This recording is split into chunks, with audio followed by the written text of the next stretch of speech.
संघ को जो बाहर से देखते हैं, जिन्होंने अनुभव नहीं किया है, संगठन का एक ढांचा समझ में आता है, शीर्ष समझ में आता है, कार्य विभाजन समझ में आता है, निर्देशन समझ में आता है, कुछ बैठकें दिखती हैं,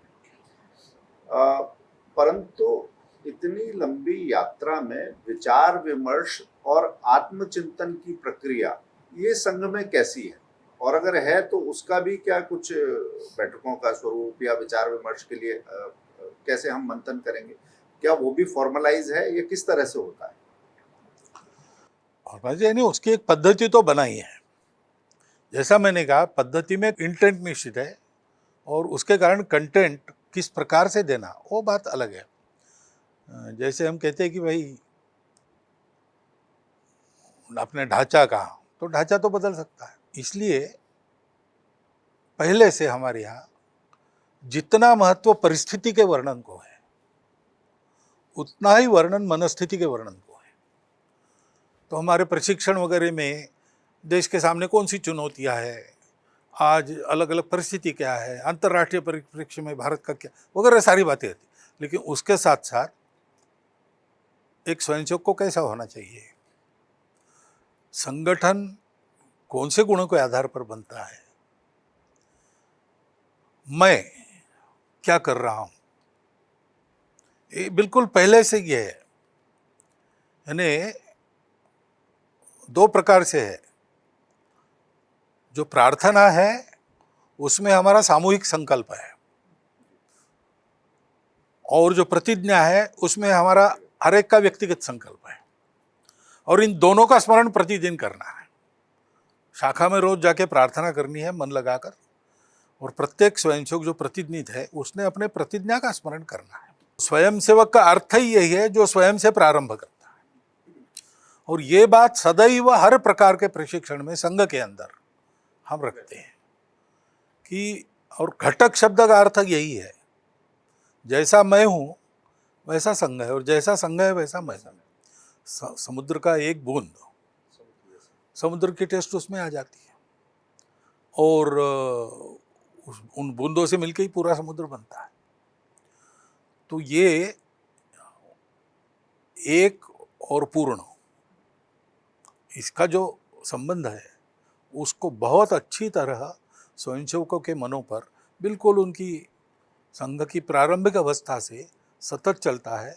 इसलिए आत्मचिंतन स्वयंसेवक का नित्य चलता है। सामान्यतः स्वयंसेवक कहते हैं कि हुआ तो क्यों हुआ, हमने सबने मिलके किया, ये होता है, अपने को श्रेय नहीं लेता हूँ, और नहीं हुआ तो कुछ मेरा प्रयास कम पड़ा, इस प्रकार से वो सोचता है।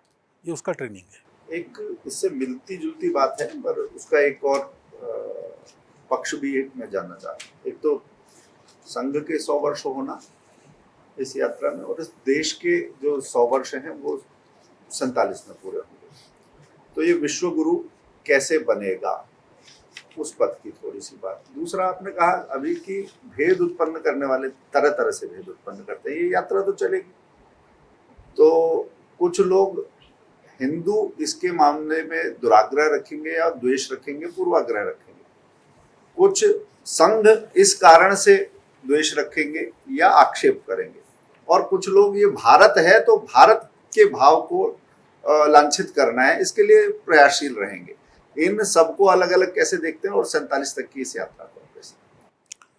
जो हमारी प्रोसेस है उसमें इस सब की चिंता की गई है।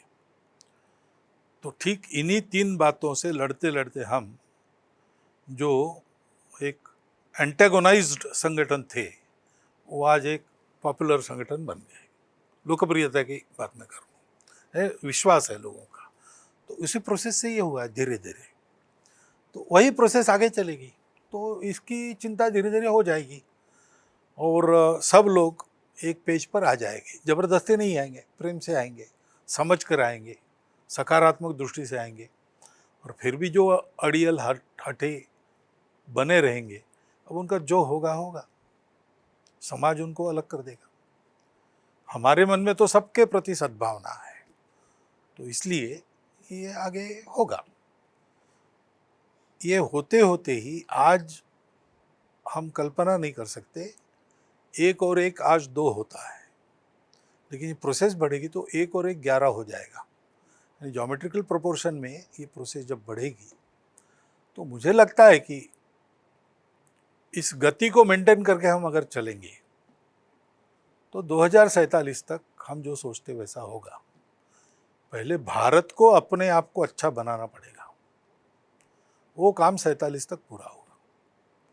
भेद रहित, निस्वार्थ बुद्धि के लोगों से भरा हुआ भारत, जो बल संपन्न है, अजेय बल जिसके पास है और जो सारे विश्व को योगदान करता है।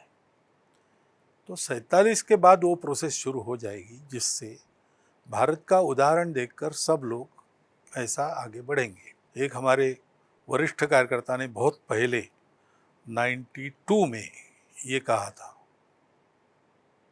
कि इस संघ को देखकर अन्य देशों के लोग उन देशों का राष्ट्रीय स्वयंसेवक संघ अपने देश में खड़ा करेंगे और मानव जीवन बदल जाएगा। वो प्रोसेस मुझे लगता है 47 के बाद शुरू होगी और उसको पूरा होने में 100 साल नहीं लगेंगे, उसको पूरा होने में 10, 15, 20 साल लग जाएंगे। शताब्दी वर्ष के संदर्भ में जो हिंदू हितैषी वर्ग है, संघ का शुभचिंतक वर्ग है, इस राष्ट्र का चिंतक हितचिंतक वर्ग है, उसके लिए आपका आह्वान, आपका संदेश क्या होगा?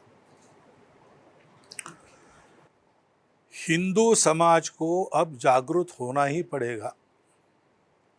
अपने सारे भेद और स्वार्थ भूलकर हिंदुत्व के पक्के धर्म मूल्यों के आधार पर अपने व्यक्तिगत, पारिवारिक, सामाजिक और आजीविका के जीवन को आकार देकर एक सामर्थ्य संपन्न, बल संपन्न, नीति संपन्न, सब प्रकार से वैभव संपन्न भारत खड़ा करना पड़ेगा, क्योंकि विश्व को प्रतीक्षा है और ये ईश्वर प्रदत्त कर्तव्य भारत का यानी हिंदू समाज का है, क्योंकि हिंदू समाज भारत के लिए उत्तरदायी है कि विश्व को वो एक नया रास्ता दिखाएं।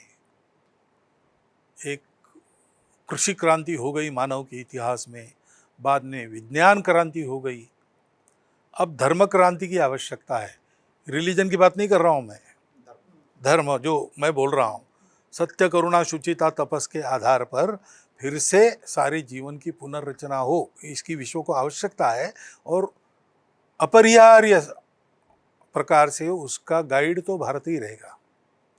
तो भारत को इस प्रकार होना है तो हिंदू को इस प्रकार होना है। ये अपने कार्य के महत्व को हम समझे, मैं और मेरा परिवार के दायरे से बाहर आकर और इस प्रकार का अपना जीवन बनाकर सारे विश्व के लिए उदाहरण बने, इसकी आवश्यकता है।